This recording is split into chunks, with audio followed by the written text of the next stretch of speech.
School भी स्वागत करता हूं मेरे YouTube चैनल आरपी एजुकेशन पर। तो हम पढ़ रहे थे हमारा लेसन आनुवांशिकी, लेसन नंबर 3 क्लास 10 साइंस से।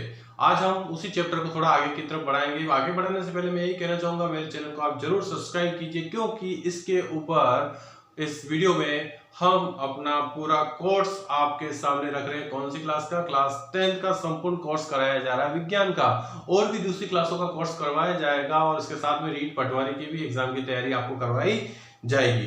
तो सुनिए आज का महत्वपूर्ण लेक्चर आपके सामने, क्लास 10 साइंस लेसन नंबर 3 आनुवांशिकी। आज हम पढ़ेंगे आनुवांशिकी के अंदर जेनेटिक्स टर्मिनोलॉजी। क्या पढ़ेंगे? जेनेटिक्स टर्मिनोलॉजी, यानी कि आनुवांशिक शब्दावली पढ़ेंगे। क्या पढ़ेंगे हम आज? आनुवांशिकी शब्दावली। क्या है आनुवांशिकी शब्दावली? सबसे पहले चलते हैं जीन की बात करते हैं। सबसे पहले किसकी बात करते हैं?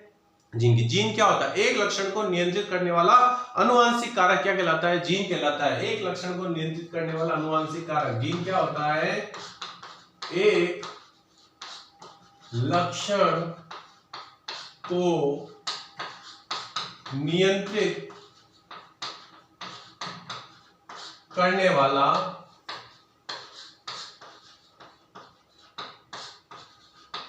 अनुवांशिक कारक। एक लक्षण को नियंत्रित करने वाला अनुवांशिक कारक क्या कहलाता है? हमारा जीन कहलाता है। यह है पहला शब्द जो बहुत इंपॉर्टेंट है जीन के बारे में। अगला चलते हैं हम, युग्म विकल्पी क्या होते हैं। मैं बता रहा हूं आपको युग्म विकल्पी क्या होते हैं। एक लक्षण को नियंत्रित करने वाली जीन के दो विप्रेयसी स्वरूप। एक लक्षण को नियंत्रित करने वाले जीन के दो विप्रेयसी स्वरूप, वो क्या कहलाता है? युग्म विकल्पी। युग्म विकल्पी, ध्यान दीजिए, युग्म विकल्पी क्या है? एक लक्षण को नियंत्रित करने वाली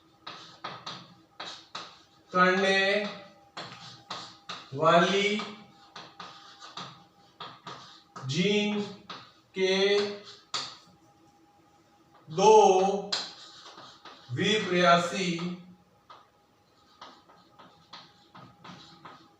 स्वरूप। एक लक्षण को नियंत्रित करने वाली जीन के दो विप्रेयसी स्वरूप क्या कहलाते हैं? युग्म विकल्पी कहलाते हैं। क्या कहलाते हैं? युग्म विकल्पी कहलाते हैं। अब आते हैं समयुग्मजी क्या होते हैं। जब जीन के दोनों युग्म विकल्पी क्या हो? समान हो, उसे समयुग्मजी कहते हैं। समयुग्मजी। तीसरा पढ़ते हैं हम, समयुग्मजी। जब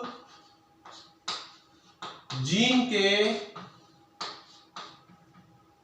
दोनों स्वरूप समान हो। क्या हो? समान हो। जैसे कैपिटल टीटी या स्मॉल टीटी। समझ में आ गया आपको? अगला चलते हैं हम, विषम युग्मजी। विषम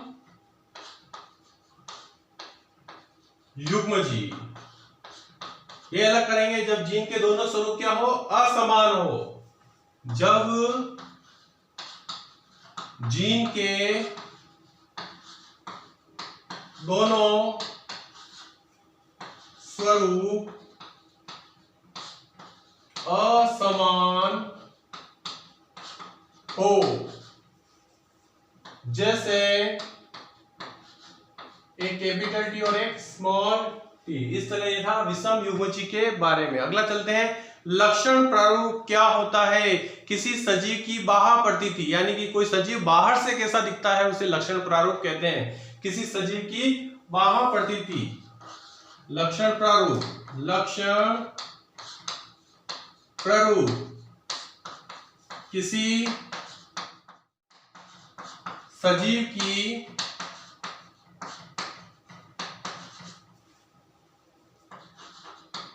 बाह्य प्रतीति, बाहर से वो कैसा दिखता है, वो क्या कहलाता है? उसका लक्षण प्रारूप कहलाता है। किसी सजीव की बाह्य प्रतीति क्या कहलाती है? लक्षण प्रारूप कहलाती है। अब आते हैं जीन प्रारूप, किसी जीव की आनुवांशिक रचना को जीन प्रारूप किसी सजीव की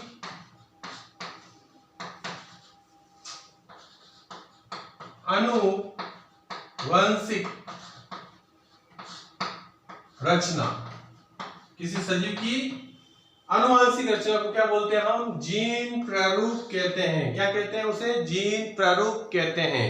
अगला चलते हैं प्रभावी लक्षण और अप्रभावी लक्षण। ध्यान दीजिए, अगला 7वां पॉइंट, प्रभावी लक्षण। प्रभावी लक्षण क्या होते हैं?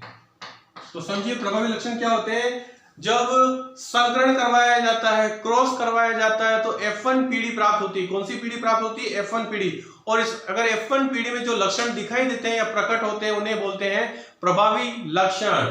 तो हम कहेंगे F1 पीढ़ी में प्रकट होने वाले लक्षण, जो लक्षण कहां दिखते हैं? F1 पीढ़ी में दिखते हैं, वो क्या कहलाते हैं? प्रभावी लक्षण। और अप्रभावी लक्षण का मतलब जो लक्षण F1 पीढ़ी में दिखाई नहीं देते हैं, वो अप्रभावी लक्षण कहलाते हैं। 8वां पॉइंट, अप्रभावी लक्षण। जो लक्षण F1 पीढ़ी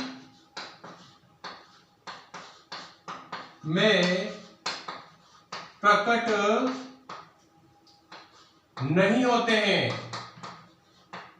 जो लक्षण F1 पीढ़ी में प्रकट नहीं होते हैं, वो क्या कहलाते हैं? अप्रभावी लक्षण कहलाते हैं। क्या कहलाते हैं? अप्रभावी लक्षण कहलाते हैं। अब आगे चलते हैं हम। एक संकर क्रॉस, द्विसंकर क्रॉस और त्रिसंकर क्रॉस क्या होता है? समझिए इसको मैं हटा देता हूं। अब मैं 9वां पॉइंट ऊपर लिखता हूं। ध्यान से देख लीजिए स्टूडेंट, ये मैंने आपको 8 पॉइंट लिखवाए हैं, 9 पॉइंट में ऊपर की तरफ लिख रहा हूं। अब मैं इसको हटा देता हूं। देखिए,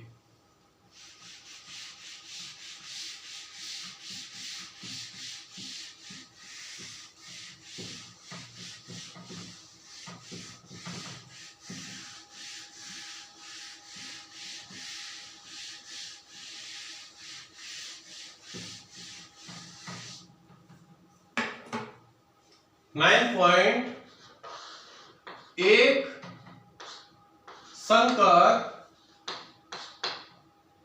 क्रॉस। क्या है एक संकर क्रॉस? एक लक्षण, कितने लक्षणों की वंशागति का अध्ययन किया जाता है? सिर्फ एक लक्षण की वंशागति का अध्ययन किया जाता है। एक संकर क्रॉस में, एक संकर क्रॉस में एक लक्षण की वंशागति का अध्ययन किया जाता है। का अध्ययन किया जाता है। अब आते हैं 10 पॉइंट, द्विसंकर क्रॉस। नाम से ही पता चल रहा है, देखिए इसमें एक संकर संकरण में एक लक्षण की वंशागति का अध्ययन किया जाता है, तो द्विसंकर संकरण में दो लक्षणों की वंशागति का अध्ययन किया जाता है। मैं डायरेक्ट यहां लिख देता हूं, दो लक्षण। कितने लक्षण? दो लक्षण की वंशागति के अध्ययन किया जाता है। किसमें? द्विसंकर क्रॉस में। 11वां चलते हैं, त्रिसंकर क्रॉस। त्रिसंकर नाम से पता चल रहा है तीन लक्षण की वंशागति का अध्ययन किया जाता है। तीन लक्षणों की वंशागति का अध्ययन किया जाता है। 12वां पॉइंट, बहुसंकर। बहुसंकर क्रॉस में बहुत से लक्षणों की वंशागति का अध्ययन किया जाता है। अध्ययन किया जाता है। समझ में आ गया होगा आपको ये। अगला चलते हैं 13 पॉइंट 13वां पॉइंट क्या कहता है, जनक पीढ़ी। कौन सा पॉइंट है, जनक पीढ़ी। देखिए क्या है जनक पीढ़ी, जनक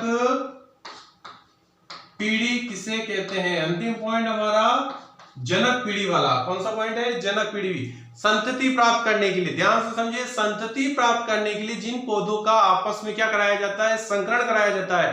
संतति प्राप्त करने के लिए जिन पौधों का आपस में क्या कराया जाता है, संकरण कराया जाता है, उन्हें जनक पीढ़ी कहते हैं। संतति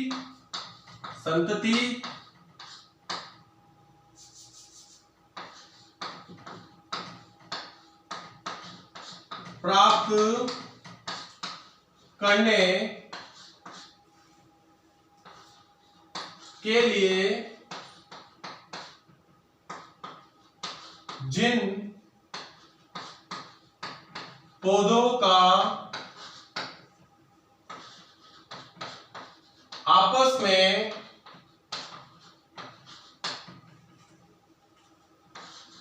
संकरण कराया जाता है,